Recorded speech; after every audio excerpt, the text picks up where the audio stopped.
Aurora LGU at Infinivan Partnership nagbukas ng bagong yugto sa digital development.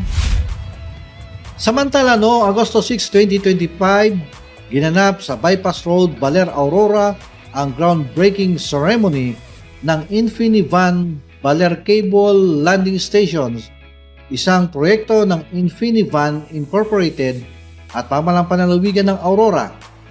Layunin nitong palakasin ang digital connectivity ng Pilipinas sa pamamagitan ng ligtas, mabilis at matatag na koneksyon sa global submarine fiber optic networks.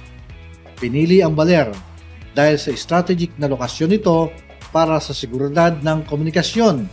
Dumalo ang mga lokal at pambansang opisyal, international partners at technical stakeholders bilang suporta sa proyektong magbubukas ng mas maraming oportunidad para sa digital development ng Aurora at buong bansa.